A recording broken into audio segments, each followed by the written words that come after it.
बिहार वाले तो झूठों के परेशान हैं, पूरा धन तो यूपी वाले लूट के चला जा रहा है। 20 करोड़ की गबन के मामले में पहले वीसी स्वयं, अब उनके बेटे जाएंगे जेल। पटना हाई कोर्ट ने वीसी के बेटे सहित 8 अभियुक्तों की जमानत किया खारिज।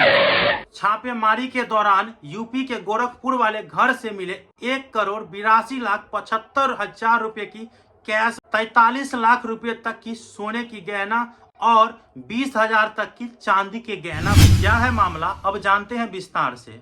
आप सभी को पता होगा कि मगध विश्वविद्यालय और जो वीर कुंवर सिंह विश्वविद्यालय है, उनके तत्कालिक वीसी महोदय डॉक्टर राजेंद्र प्रसाद जी है और उन पर वर्ष 2019 से लेकर के वर्ष 2021 तक साजिश के तहत सरकारी राशि में से 20 करोड़ रुपए गबन करने का आरोप है। इस गबन की जिक्र SVU अर्थात स्पेशल विजिलेंस यूनिट भी की है और उन्होंने FIR रिपोर्ट में यह बताया है कि वीर कुंवर सिंह विश्वविद्यालय के तत्कालिक फाइनेंस ऑफिसर सुशील कुमार यादव, पाटलिपुत्र विश्वविद्यालय के तत्कालिक रजिस्ट्रार जितेंद्र कुमार, उसके बाद प्राइवेट फर्म मेसर्स पूर्वा ग्राफिक्स और messrs XLICT software private limited के अन्य के साथ 60 गांठ कर, ठीक है, 60 गांठ करके यह गबन किया है। देखिए कितना बड़ा गबन है।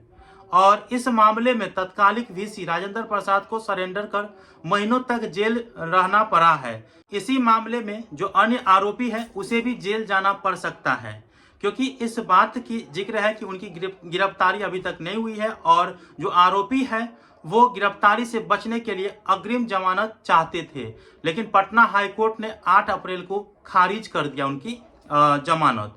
और मैं आप लोगों को ये चीज बता दूं कि आप कहिएगा कि उनके बेटे पर क्यों आरोप है। जो राजेंद्र प्रसाद है, उनके पुत्र अशोक कुमार है, उनके गिरफ्तारी पर क्यों सवाल उठ रहा है, क्यों उनके गिरफ्तारी पर तलवार लटक रही है, तो मैं आपको बता देना चाहता हूं उस पर इसलिए है क्योंकि अपने पिता के जो काले धन है ना, उसकी जो है उसको छुपाने का साजिश रचा गया था उनके तरह।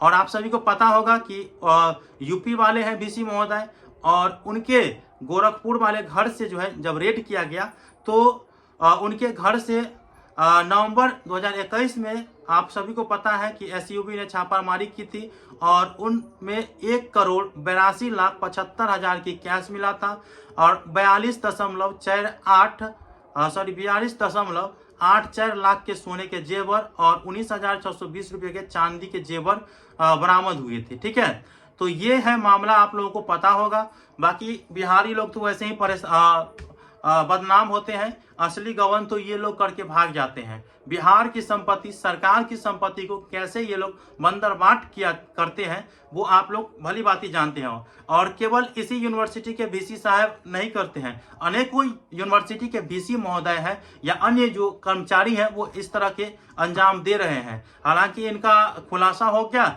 इसीलिए वो जेल में है और इसका रिपोर्ट बन रहा है। लेकिन आप सभी को ईमानदारी पूर्वक यह बताना है कि क्या आपके यूनिवर्सिटी में भी इस प्रकार की काम चलती है, तो वो कमेंट बॉक्स में बताइएगा और इस पर क्या उचित निर्णय होना चाहिए वो भी कमेंट बॉक्स में बताइएगा। धन्यवाद।